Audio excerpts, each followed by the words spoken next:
जो लोग वास्तव में ईश्वर को जानते समझते नहीं हैं, उन लोगों ने कुछ इस प्रकार के भ्रम फैला रखे हैं। करोड़ों जन्मों तक साधना करने से कभी किसी को प्राप्ति होती है।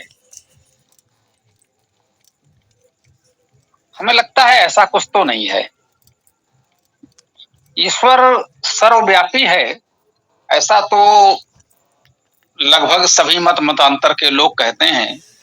जो भी आस्तिक हैं, आध्यात्मिक हैं, ईश्वर को मानने वाले हैं,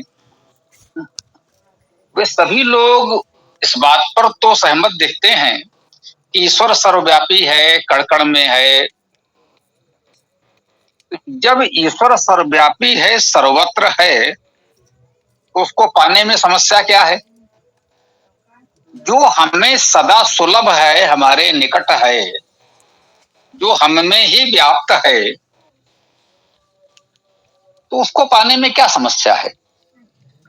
यूं कहें वो तो सदा हमें प्राप्त है ही। जो हमें प्राप्त है उसको पाने में क्या समस्या? समस्या तो उसको पाने में है जो हमसे बहुत दूर हो, इसको पाने में बहुत प्रयास करना पड़े, इसको हम जानते नहीं, कौन है, कहाँ है, कैसा है।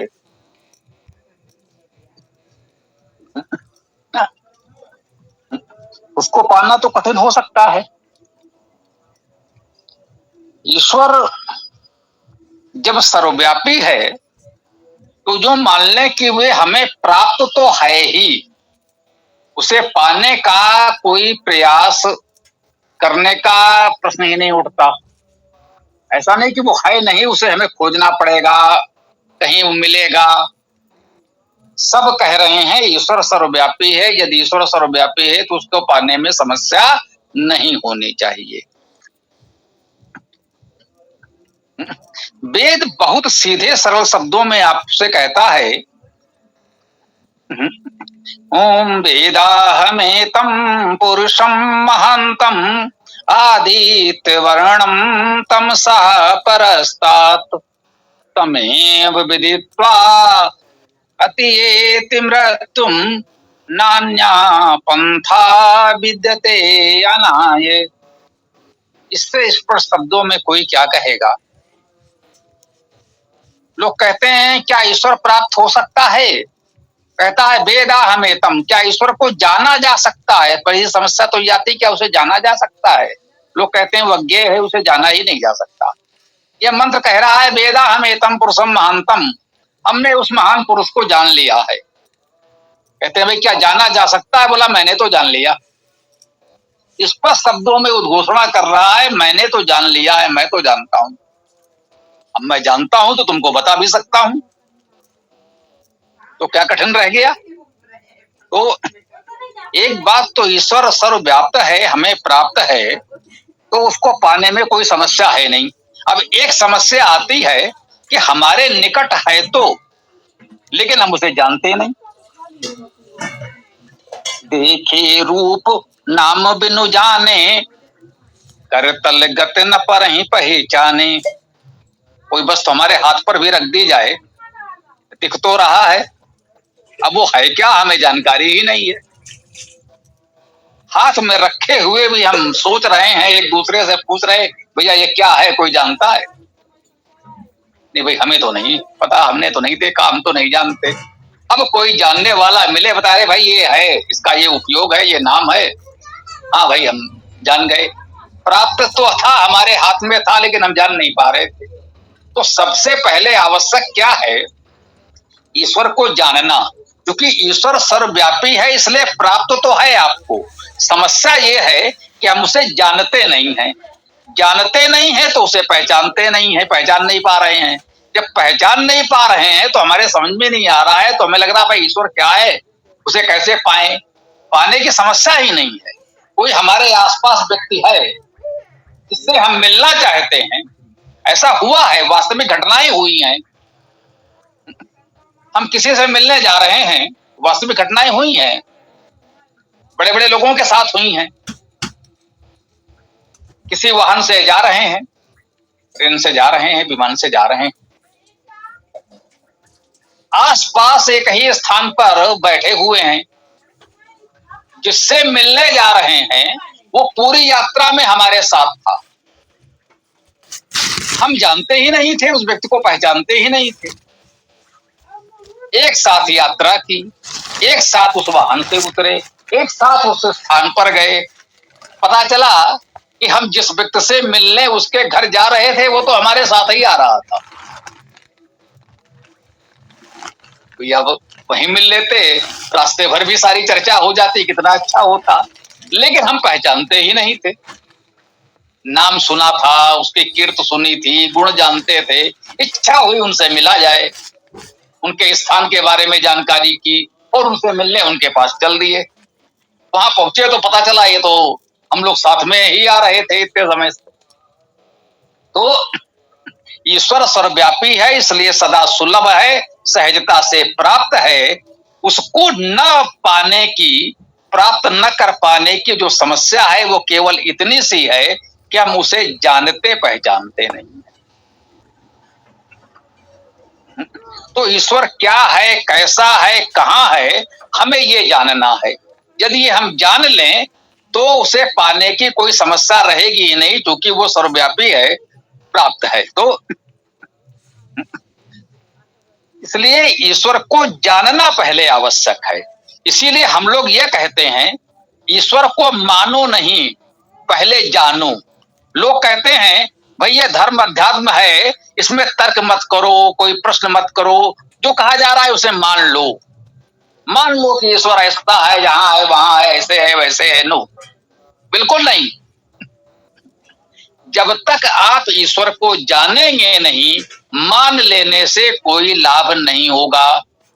आप हमको मान लें कि भाई हम क्या है, बहुत बड़े कुछ हैं, हमारा आपका परिचय नहीं है, क्या लाभ है? हमने जान लिया वो व्यक्ति बहुत विद्वान है, बहुत धनवान है, बहुत बलवान है, उससे हमारा परिचय नहीं है, हम उसको जानते नहीं है, तो कोई लाभ नहीं उठा पाएंगे। लाभ तब उठाएंगे जब उसको हम जान लेंगे।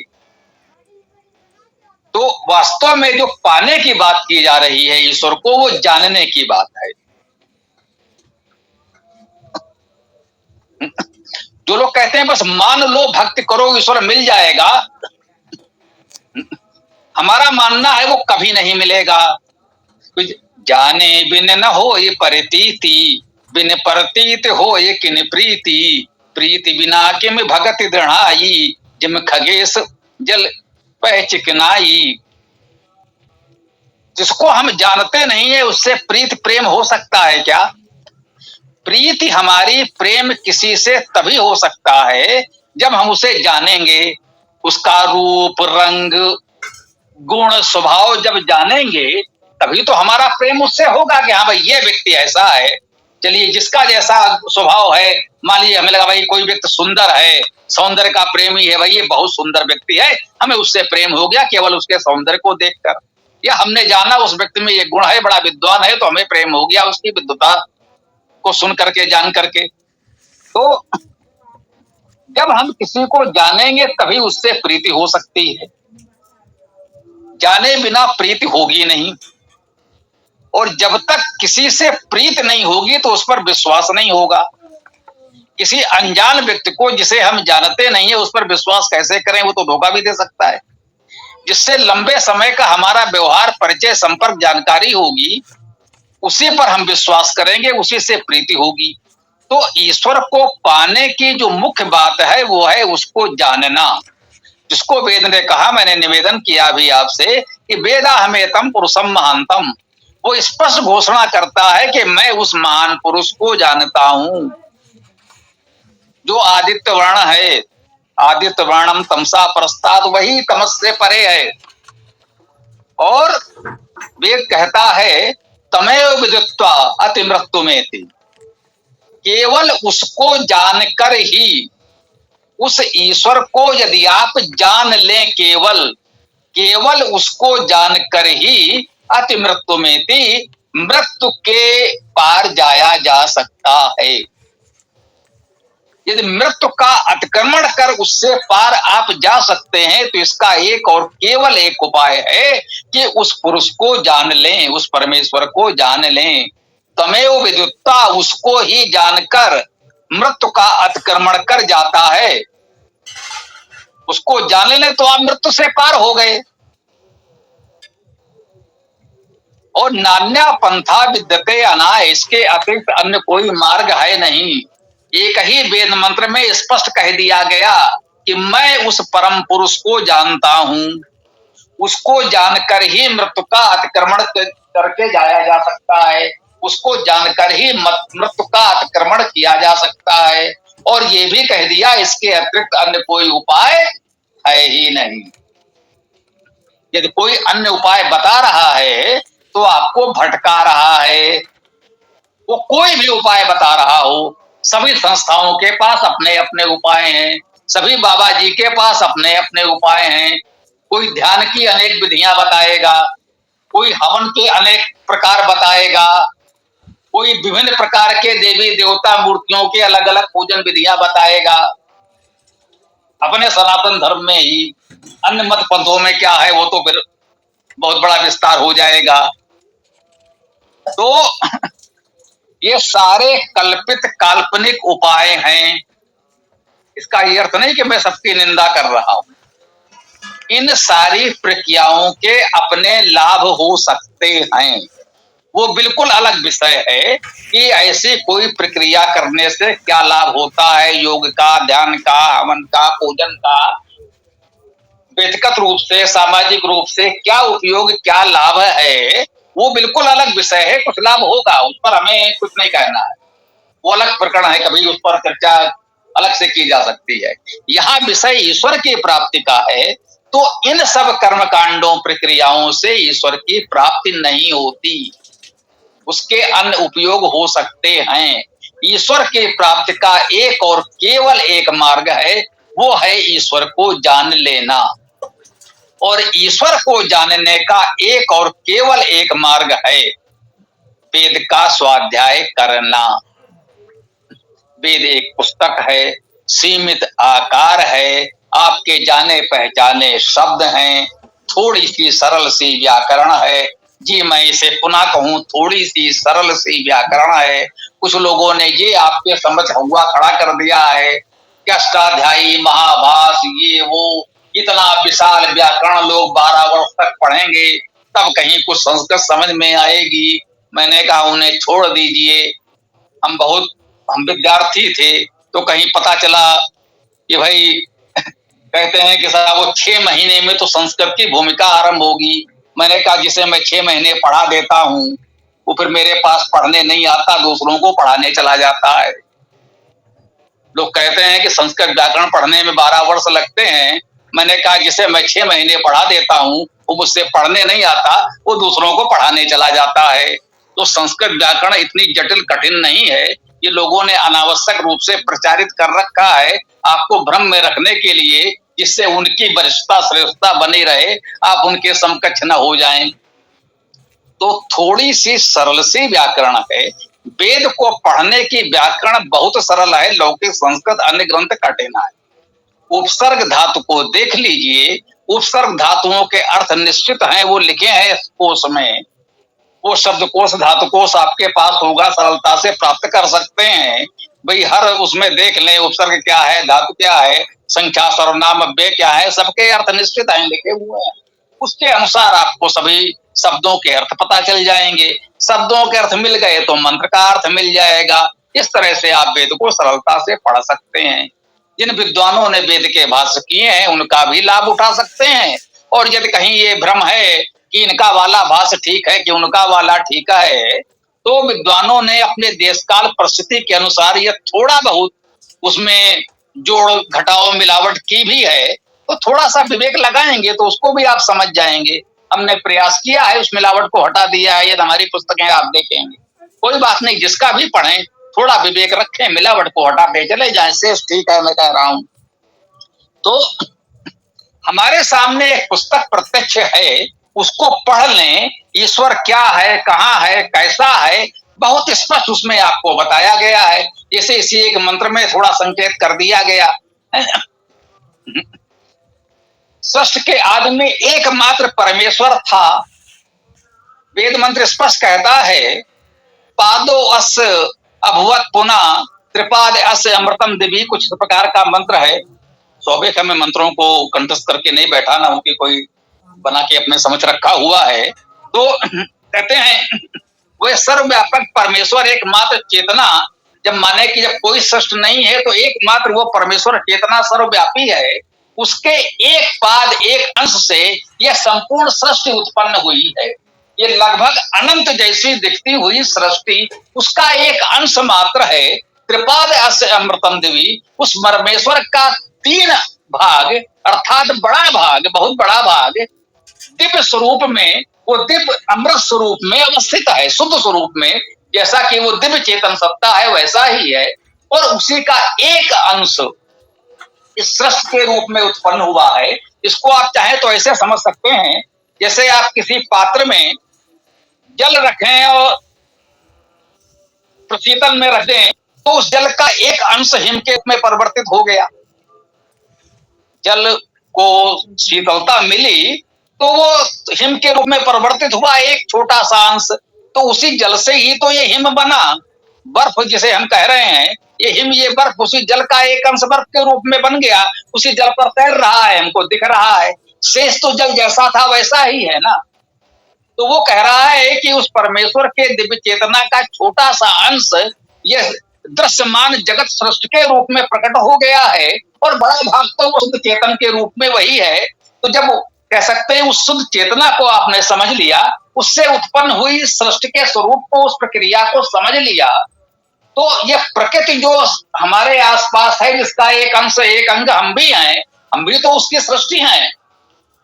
तो हम उसकी सृष्टि हैं, तो हम भी वही हैं। हमारे भीतर भी संपूर्ण सृष्टि में वो सर्वत्र व्याप्त है। कहते हैं कि वो परमेश्वर संपूर्ण सृष्टि में व्याप्त है और उससे 10 अंगुल और अधिक है। ये भी मंत्र है, संभवतः पुरुष सूक्त में ही आया है। सहस्र शीर्षा पुरुषा सहस्राक्षा सहस्रपाद, वो 1000 जो कहा है, 1000 सिरों वाला, जैसे आज भी कहा गया प्रभु है 1000 हाथ वाला, तो 1000 का यहाँ अर्थ है बहुत से अनंत, मतलब वो विराट स्वरूप अनंत आकार का है, अनंत सिर, अनंत हाथ, अनंत पैर वो है। और कहते हैं कि वो संपूर्ण सृष्टि को, कहते हैं कि संपूर्ण सृष्टि को आवृत करके 10 अंगुल उससे और अधिक, संपूर्ण सृष्टि को उससे आवृत है ही, संपूर्ण सृष्टि में वो व्याप्त है ही, लेकिन संपूर्ण सृष्टि से 10 अंगुल वो और अधिक है, सृष्टि में व्यापक है, सृष्टि से परे भी वो जो दिव्य स्वरूप में उसका अधिक भाग बताया गया वो भी है।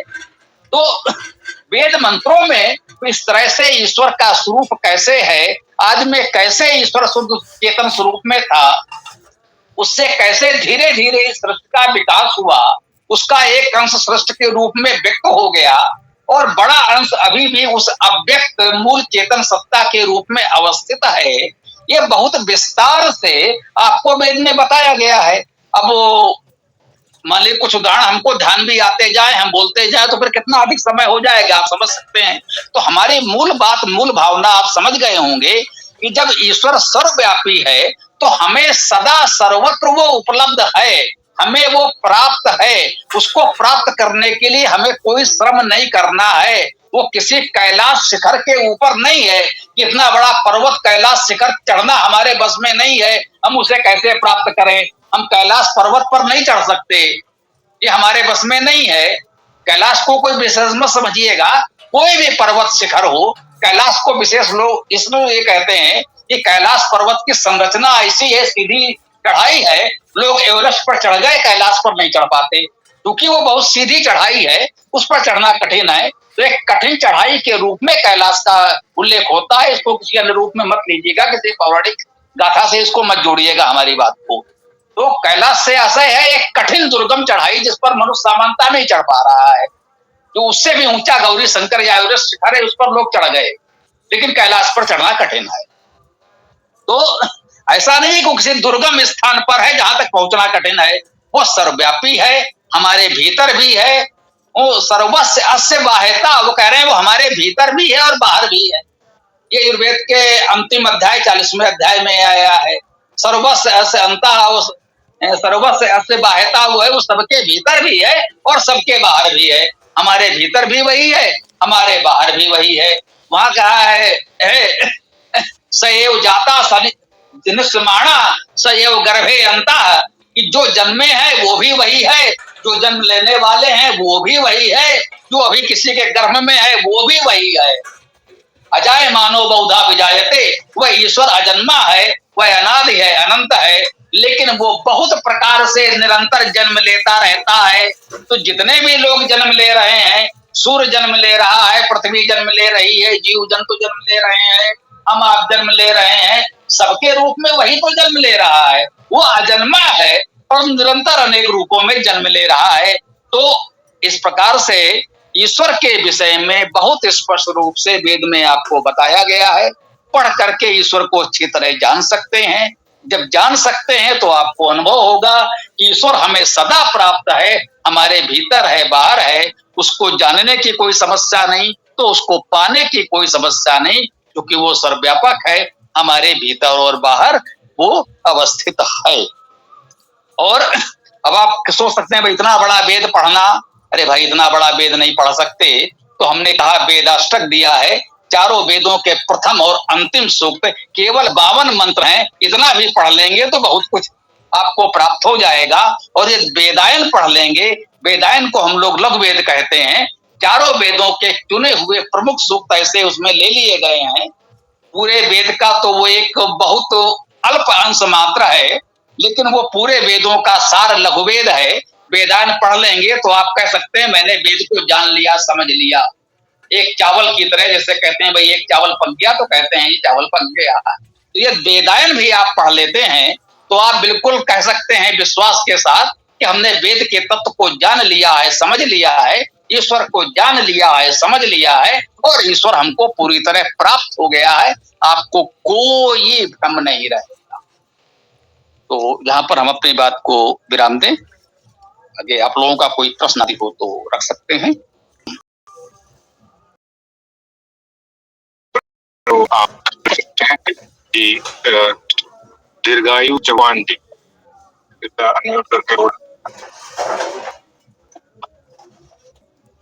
कोई प्रश्न है तो आप सभी को नमस्ते। नमस्ते आचार्य जी। मैं दीर्घायु की माता जी हूँ।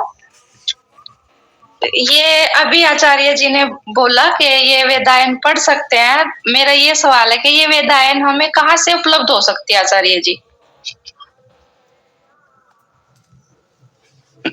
ये आप हमको या सीताराम जी जुड़े हैं उनको, या सत्या सोमनाथ जी आपके संचालक हैं उनको, आप अपना नाम व्हाट्सएप कर दें तो आपको ये सूचनाएं मिल जाएंगी। मतलब आपका नाम व्हाट्सएप पर यदि हमें प्राप्त हो जाए तो हम आपको सारी जानकारी देने लगेंगे, आपको मिल जाए। जी धन्यवाद आचार्य जी। हमारा नंबर आपके पास है? नहीं आचार्य जी, मेरे पास नहीं है। मैंने आज आपको प्रथम बार सुना। हाँ, ये दैनिक वेद गोष्ठी हमारी होती है 7:30 बजे। ये 2 वर्षों से, 2.25 वर्षों से अधिक हो गया, अविराम हो रही, कभी कोई विराम नहीं हुआ। यहाँ अभी हमने सुना कल इस गोष्ठी में आपके विराम हो गया था, कोई आचार्य जी को समय नहीं मिला, तो हमारा यही निवेदन है, हमने 2.25 वर्षों से अधिक हो गया कोई विराम नहीं किया। तो एक आचार्य जी नहीं तो दूसरे सही आप लोग चर्चा को, मेरा निवेदन है, जारी रखा करें। जी आचार्य जी। जी आचार्य जी। सीताराम जी अपना हमारा नंबर चाहे लिख दो, ये नंबर इसमें लिख दें तो आपको मिल जाएगा ना? जी आचार्य जी। हाँ सीताराम जरा लिख दो तो अपना, या हमारा इनका आ जाए तो फिर हमको भी दे देंगे। धन्यवाद आचार्य जी। हमें से कि नहीं और कोई प्रश्न रखना चाहते हैं? सीताराम कुशवाहा जी कुछ कहना चाह रहे हैं?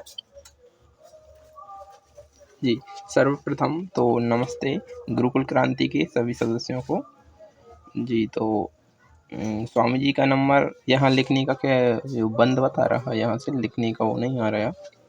तो मैं स्वामी जी आप मुझे भेज दीजिएगा, मैं ग्रुप में भेज दूंगा। इन कॉल मैसेज भी डाल सकते हैं, कोई दिक्कत नहीं है जी। तो और मैं स्वामी जी के साहित्य के बारे में, मतलब उनकी वेदायन ही नहीं अनेक पुस्तकें स्वामी जी ने लिखी हैं, तो उनके बारे में आप सभी को और जानकारी देना चाहूँगा। तो स्वामी जी ने जैसे बताया कि वेदायन चारों वेदों के चुने हुए सूक्त हैं, और शब्दकोश भी है, जिसमें स्वामी जी ने प्राचीन शब्दकोशों को संकलित करके बृहद शब्दकोश निर्माण किया है और धातु आदि कोश भी तैयार किया है। तो उसमें काश कृष्ण और पाणिनि दोनों के एकत्रित कर एक पुस्तक में प्रकाशित कर दिए हैं और वैदिक सरल संस्कृत भी है, तो आप सभी देख सकते हैं उसको भी। अभी हमने चर्चा में सुना कि ईश्वर सबके रूप में जन्म लेता है और ये कार्य निरंतर चलता रहता है। तो आचार्य जी ईश्वर का रूप निराकार होने से ही सबके अंदर है और बाहर भी है, ऐसा कह सकते हैं ना आचार्य जी? जी ईश्वर सर्वव्यापी है तो निराकार है, स्वाभाविक है। यही तो कहा जा रहा है, जो कुछ सृष्टि है सब वही है, सर्वव्यापी है, सब में हमारे भीतर भी है बाहर भी है, स्पष्ट कहा जा रहा है। तो वही तो कहा है वेद मंत्र जो हमने संकेत किया है कि सजाता सएव जनिस्माणा सब गर्भे अंता। जो जन्मा है वो भी वही है, जो जन्म लेने वाला है वो भी वही है, जो अभी गर्भ में है वो भी वही है, उससे परे कहीं कुछ नहीं है। तो वो सर्वव्यापी है, निराकार है। ये सृष्टि व्यक्त रूप में है, वो अव्यक्त है। ठीक है, सृष्टि साकार हो जाती है, वो निराकार है। जैसे जल और बर्फ की बात की तो मान ले जल निराकार है और जो हिम या बर्फ बना वो साकार है। इसको एक कवि ने कहा है, नीचे जल ऊपर हिम था नीचे जल था, एक तरल था एक सघन, एक तत्व की ही प्रधानता कहो उसे जड़ या चेतन। जल और हिम है तो एक ही, बस थोड़ा सा साकार और निराकार, तरल और सघन का भेद है। तो इसको इस प्रकार समझ सकते हैं, ईश्वर तो निराकार है, सर्वव्यापी है, इसमें कोई संदेह नहीं है। धन्यवाद आचार्य। ओम जी, सभी का बहुत बहुत धन्यवाद। और पूरी सभा की ओर से, गुरुकुल क्रांति की ओर से, आज ग्रंथ जो ऋषिकृत ग्रंथ है और जो ईश्वर की जो वाणी है वेद, उसके पठन और पाठन के लिए प्रयासरत है और उसी की प्रेरणा करती है। और ये बहुत अच्छी बात स्वामी जी ने कही कि व्याकरण के डर से हमें वेद से दूरी नहीं बनानी चाहिए।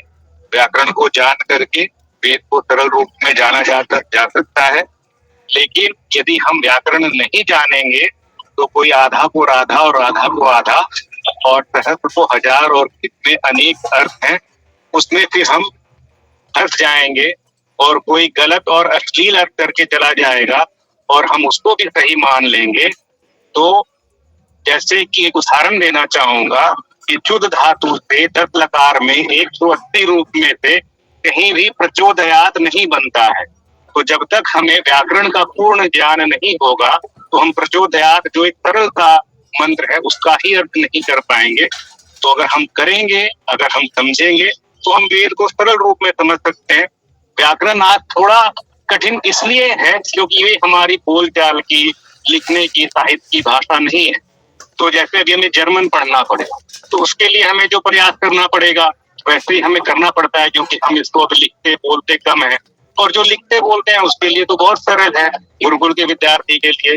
तो व्याकरण से हमें दूरी नहीं बनानी है और उसको हमें वेद के लिए अड़चन में नहीं मानना है। तो आप सभी का सभा में उपस्थित होकर अनुशासन पूर्वक सुनने के लिए बहुत बहुत धन्यवाद। स्वामी जी का बहुत बहुत धन्यवाद। आइए हम सभी मिलकर एक बार ओम का उच्चारण करके आज की सभा को विराम कर। 1 मिनट देंगे हमें? जी जी अवश्य।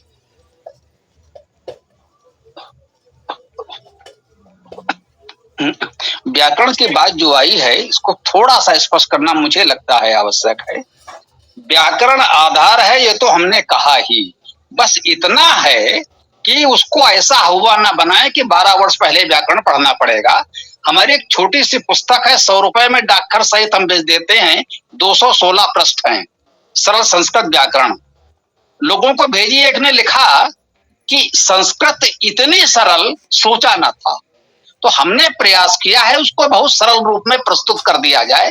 जिन्होंने गुरुकुल नहीं देखा वो भी सरलता से सीख जाएं, समझ जाएं, और जो उतना कर सके उनके लिए तो फिर कहना ही क्या, हम बिल्कुल कहते हैं जिन्हें ऋषि बनना है, वेद भाष्यकार बनना है, उनको तो वो सब करना ही पड़ेगा।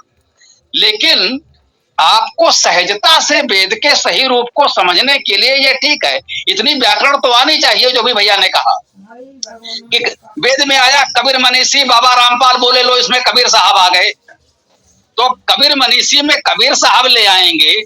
असीदम राधा सजना सहिंद्रा बोले लो इसमें राधा जी आ गई। तो वही हम कहते हैं कि सरल व्याकरण, जो व्याकरण का मूल स्वरूप है, एक मूल व्याकरण, उसकी रूपरेखा तो आपको जानना ही चाहिए कि कबीर मनीषी में कबीर जी न दिखें, असीदम राधा में आपको राधा जी न दिखें, और इस प्रकार से समस्याएं ना आए। तो उसके लिए एक सहज सरल व्याकरण मूल रूप से आपको जानना आवश्यक है। हमने सिर्फ इतना कहा कि ऐसा नहीं कि आपको संपूर्ण व्याकरण में जब आप पीएचडी कर लें तब वेद आरंभ करें, वेद भी पढ़ते रहें, साथ में व्याकरण भी पढ़ते रहें। भैया ने कहा ठीक है कि व्याकरण को बाधा न माने, व्याकरण आवश्यक है लेकिन वो बाधक नहीं, साधक है। तो सरलता से व्याकरण भी पढ़ते जाएं और वेद भी पढ़ते जाएं।